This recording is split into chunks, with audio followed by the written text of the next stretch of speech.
Mengenai Golden Visa saya nggak bisa menanggapi, itu kan memang bagian dari bukan tupoksi kami gitu. Sama juga saya tidak bisa menanggapi tulisan media yang ada di luar negeri seperti Gulf, Tuto, Euro Reporter dan lain-lain.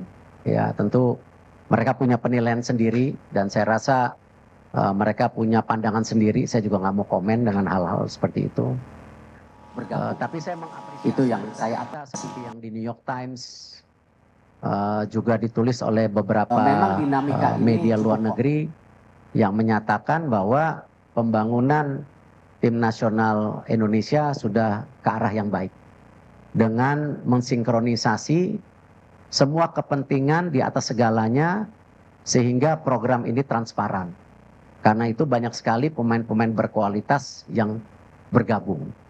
Itu yang saya apresiasi. Kalau saya lihat memang dinamika ini cukup kompleks.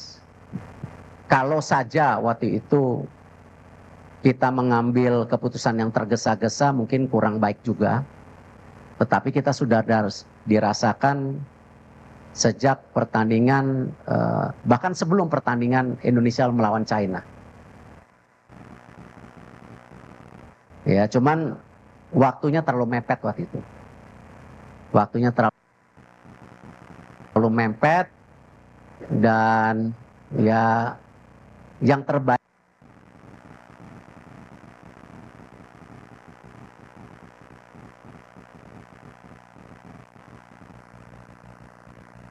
ya hari ini.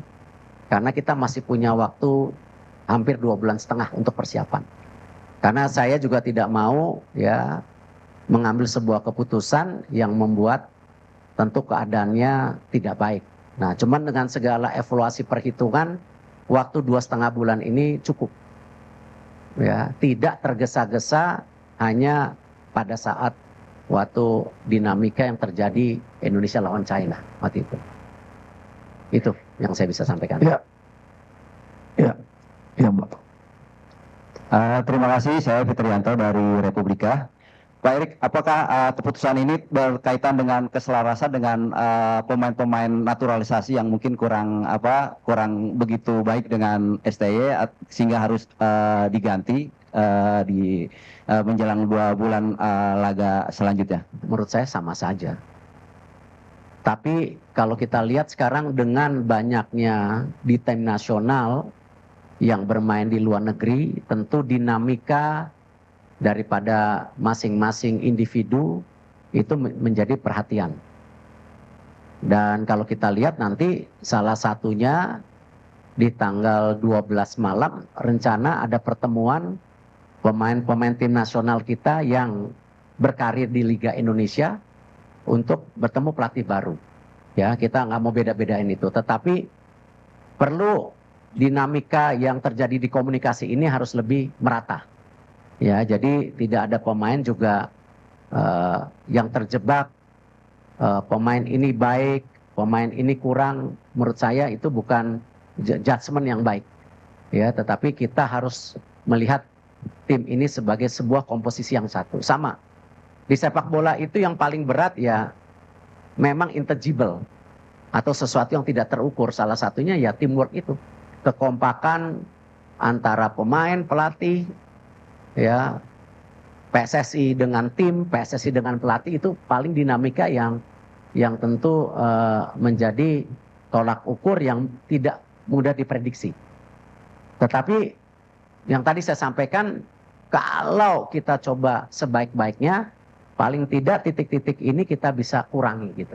Ya salah satunya komunikasi yang saya sampaikan tadi, ataupun bagaimana tactical issue yang seperti ditulis oleh beberapa media Eropa, tetapi itu tidak menjadi judgement, ya, tetapi itu menjadi bagian evaluasi, gitu. Ya.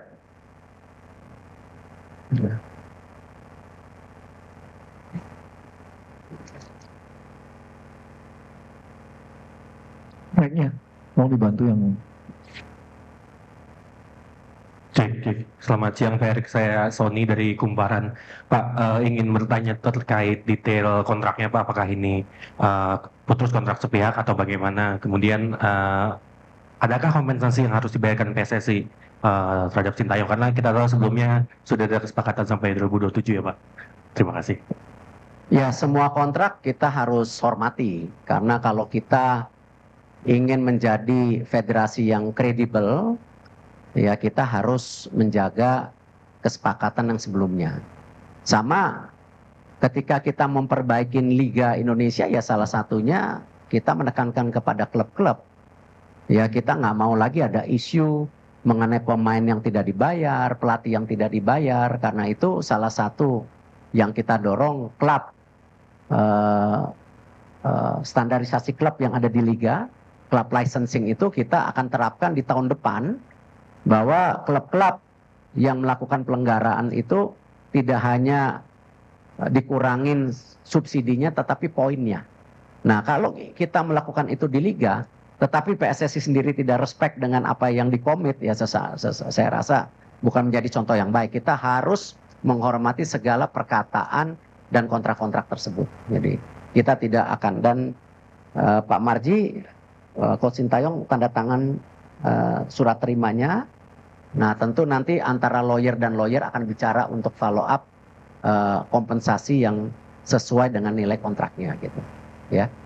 Tapi poinnya kita harus respect dengan apa yang kita sepakatin ya. Tidak boleh kita sebagai bangsa yang tidak menjaga kehormatan kita, apalagi federasi kita sedang dalam posisi tinggi-tingginya sekarang di mata internasional. Jadi kita harus jaga itu ya. Masih menyaksikan Breaking News Kompas TV terkait dengan pemberhentian pelatih Timnas Indonesia yakni Sintayong yang tadi diumumkan langsung oleh Ketua Umum PSSI Erick Thohir. Dan dalam konferensi pers tadi Erick Thohir menyatakan bahwa saat ini ia tengah menunggu kedatangan dari pelatih baru yang berasal dari Eropa, dan sebelumnya akan direncanakan 12 Januari pukul 4 waktu Indonesia Barat akan mengumumkan secara langsung pelatih baru bagi Timnas Indonesia. Ketua Umum PSSI tadi menyatakan bahwa target utama dari PSSI yakni Timnas Indonesia dapat lolos di Piala Dunia 2026. Ini menjadi salah satu evaluasi yang dilakukan oleh PSSI untuk memberhentikan Sintayong. Untuk saat ini kami telah terhubung dengan pengamat sepak bola nasional yakni Mas Anton Sanjoyo. Selamat siang Mas Anton, Mas Joy. Selamat siang. Ya, Mas Anton atau Mas Joy, ini kita melihat bahwa keputusan dari Ketua Umum PSSI untuk memberhentikan Sintayong ini dinilai cukup mengejutkan. Lalu seperti apa dalam pandangan Anda, apakah pertimbangan ini sudah cukup tepat di saat momen di mana Indonesia rankingnya tembus atau signifikan hingga 127? Ya, yang pertama memang mengejutkan ya. Saya sendiri, saya bukan pendukung Sintayong, saya pengkritik keras Sintayong juga. Tapi saya terkejut karena ada alasan apa Sintayong dipecat. Karena kalau kita bicara soal progres dan macam-macam, indikatornya jelas. Ya kan, peringkat FIFA Indonesia naik, Indonesia masih bertahan di putaran ketiga kualifikasi Piala Dunia. Bahkan setelah mengalahkan Arab Saudi, peluang itu terbuka lebar kan. Memang Indonesia kalah dari Cina, tapi kan menang lawan Arab Saudi. Dan itu tidak pernah terjadi pada beberapa belas tahun terakhir. Yang kedua, dalam benak saya, memang kalau mau mengganti Sintayong dengan alasan apapun, itu memang harus sekarang. Kenapa?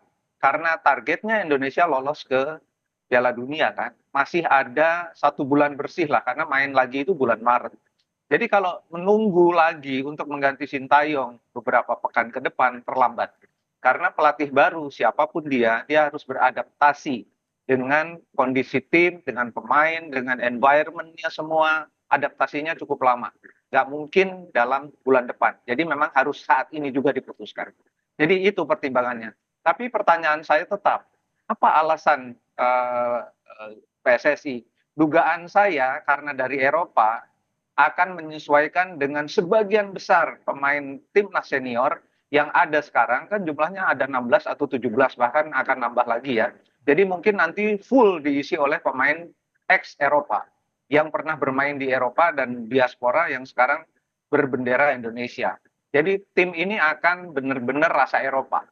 Nah, karena rasa Eropa, pelatihnya dari Eropa juga, dugaan saya dari Belanda, nanti akan ditunjuk juga direktur teknik juga dari Belanda. Sehingga relate dengan terhubung dengan pemain-pemain senior yang ada sekarang gitu. Jadi itu. Tapi kalau Anda tanya saya terkejut nggak? Saya terkejut karena Sintayong menurut saya kesalahannya cuma dua. Yang pertama dia terlalu ngemis naturalisasi, yang kedua dia tidak bisa berbahasa Inggris ataupun bahasa Indonesia. Sehingga memang koordinasi dan direct comment-nya terbatas. Ini yang membuat sebetulnya semua strategi dia kadang-kadang nggak jalan. Nah ini rasanya pertimbangan itu juga pasti dibawa oleh PSSI untuk memutuskan memecat Sintayong. Tetapi memang kalau buat saya kan persoalannya siapa nih nanti yang akan ditunjuk untuk menggantikan Sintayong.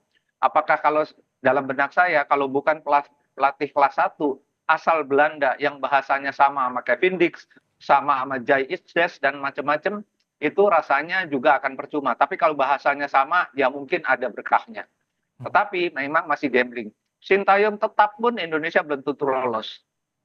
Pelatih diganti pun Indonesia juga belum tentu lolos. Jadi semuanya ada risikonya. Tapi kalau Anda tanya saya terkejut atau tidak, ya saya terkejut. Ya, ini menjadi pertaruhan bagi timnas Indonesia karena boleh dikata ada 2,5 bulan lagi untuk menuju pertandingan berikutnya melawan Australia. Mas Jo, untuk saat ini tentu Sintayong tadi atau dari Ketua Umum PSSI menyatakan bahwa ada masalah komunikasi dengan tim. Mungkin ini yang akhirnya menjadi landasan Ketua Umum PSSI beralih ke pelatih asal Belanda. Dari pandangan Anda bahwa pelatih kelas 1 asal Belanda ini siapa saja nama-nama yang mumpuni dan juga dapat menjanjikan bahwa Indonesia dapat lolos tiket ke Piala Dunia 2026? Kalau yang dari isu-isu yang beredar kan sejumlah nama sudah disebut ya di dunia media sosial itu kan ada Patrick Kluivert, ada Louis van Gaal, ada Giovanni van Bronckhorst, ada Ruud van Nistelrooy, semua disebut gitu loh. Dan ya kalau kita lihat dari rekam jejak mereka, apalagi kalau kita bicara Louis van Gaal, itu kan memang ya udah kelas nomor 1 banget. Tapi isunya dia akan menjadi direktur teknik karena Indonesia tidak punya direktur teknik. Kemungkinan besar ya konon katanya adalah bekas pemain nasional Belanda. Bisa siapapun. Bisa Van Bronckhorst yang punya darah Indonesia, bisa Patrick Kluivert, bisa siapapun. Tapi kalau memang diambil dari mantan pemain nasional Belanda yang sudah berlisensi pelatih pro, saya yakin sih akan ada perubahan yang cukup signifikan ya. Terlepas dari kontroversi pemecatan Sintayong, tetapi kalau diganti oleh pelatih orang Belanda yang sudah punya reputasi internasional, saya yakin progresnya akan lebih baik daripada kalau masih tetap dipegang oleh Sintayong. Tetapi syaratnya yaitu ada orang yang betul-betul mampu menjadi direktur teknik, yang bisa membuat pemetaan mengenai kebutuhan sepak bola Indonesia, dan ada orang yang mampu langsung berhubungan dengan tim yang ada sekarang, terutama tim senior yang kebanyakan diisi oleh pemain-pemain diaspora. Jadi kalau dia berbahasa Belanda, taktiknya udah bisa langsung nyambung. Karena kan ke-18 atau berapa belas pemain itu kan dididik di sepak bola Belanda. Jadi kalau yang latih katakanlah Patrick Kluivert, sudah pasti nyambung. Filosofinya nyambung, strateginya nyambung, semua komunikasinya nyambung. Jadi saya rasa syaratnya itu.